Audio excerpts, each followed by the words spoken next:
Rotherham, a town in South Yorkshire, England, known for its proud industrial history. But in 2014, the name Rotherham became infamous for a tragedy that had been hidden for years: the systematic sexual exploitation of hundreds of children. This is the story of the Rotherham scandal, a tale of betrayal, of innocence stolen, and of institutions that failed to act. It's the story of a town's darkest secret, one that took decades to uncover and that would change the lives of many forever.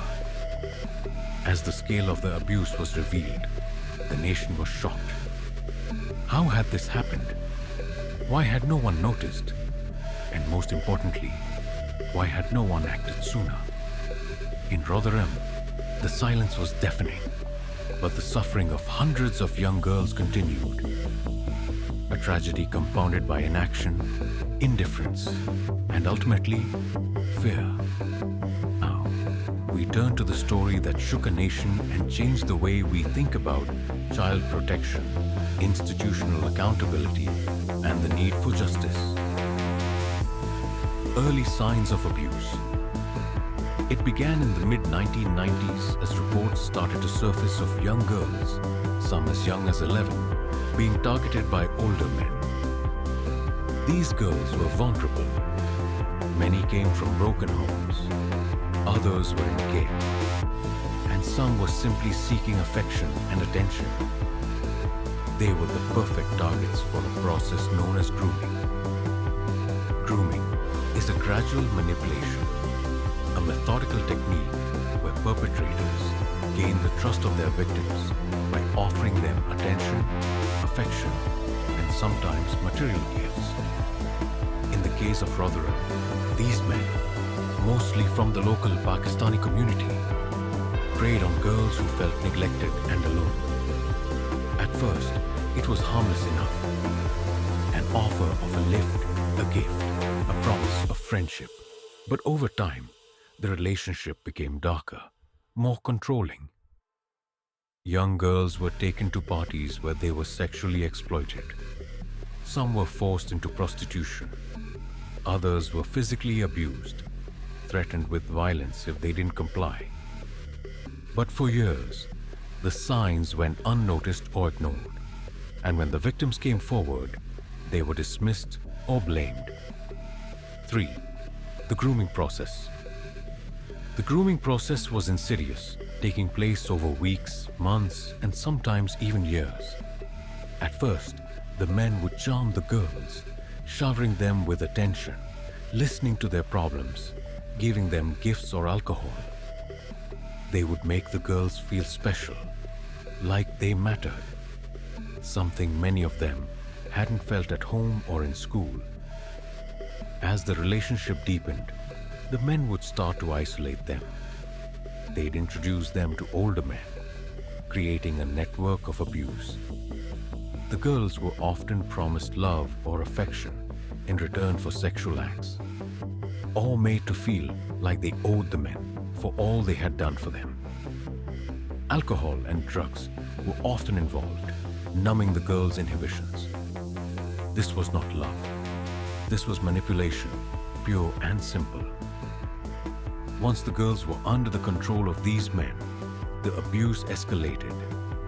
They were passed around, sometimes in exchange for money or drugs, sometimes simply for the gratification of the abusers. Some girls were taken to brothels. Others were forced to perform sexual acts on men they didn't know, sometimes against their will.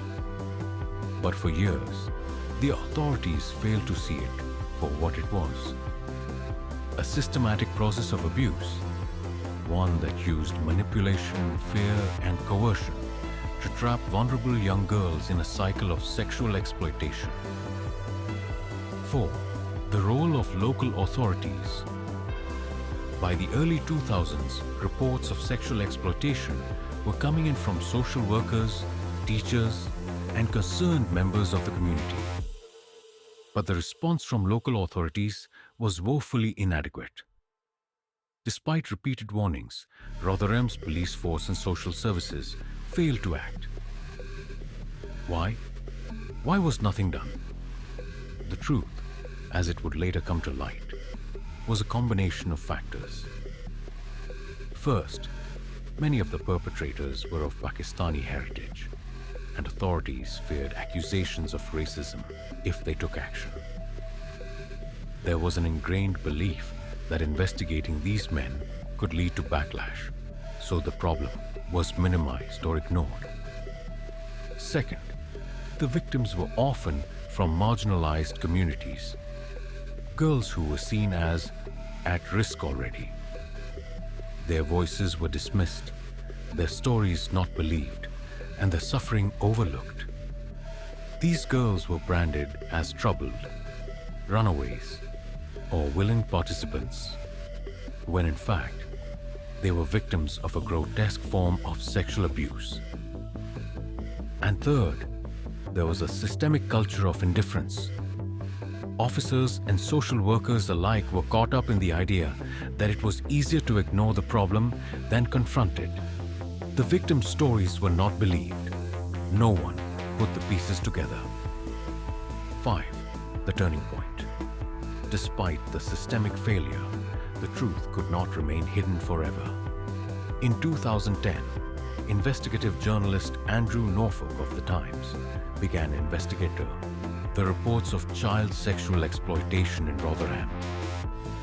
What he uncovered was chilling: a network of abusers exploiting young girls, and the authorities who were supposed to protect them failing to intervene. Norfolk's article, published in 2010, was the first public recognition of the scale of the abuse. He reported that at least 1,400 children had been sexually exploited between 1997 and 2013. This revelation was shocking, not just because of the abuse itself, but because it had been happening in plain sight, yet had been covered up for so long. The story spread quickly, and soon the public outcry was deafening. The scandal could no longer be ignored, and the long overdue questions about why the authorities had failed to act began to take center stage. An independent inquiry was launched, headed by Professor Alexis J. Her findings were devastating. The abuse had been systematically ignored for years. The report confirmed that the local authorities had failed to act, even when they knew about the extent of the exploitation. The inquiry highlighted the reluctance of police officers and social workers to confront the problem, and how racial sensitivities had prevented proper investigations. The aftermath and consequences. The aftermath of the Rotherham scandal was one of shock, disbelief, and anger. Those who had been responsible for protecting children, from the police to social services, were called to account. Several high-ranking officials, including the chief executive of Rotherham Borough Council, resigned in the wake of the scandal. But for the victims, the damage had already been done. Their lives had been irrevocably changed. Many struggled with addiction, mental health issues, and homelessness. Others continued to suffer in silence, burdened by the trauma they had endured. Yet, the survivors' voices began to rise, and some began to speak out about what had happened to them. They shared their stories, demanding justice and recognition. And slowly, the town of Rotherham began to confront its painful past. The victims' courage led to a wave of support for new reforms, aiming to prevent such exploitation in the future. But while the national conversation was changing, it was clear that many of the underlying issues that allowed the abuse to happen remained. How many more towns across the country were hiding similar secrets? How many other girls were suffering in silence? Suffering som Auser. reflection and legacy. The Rotherham scandal will not be easily forgotten. It has left deep scars,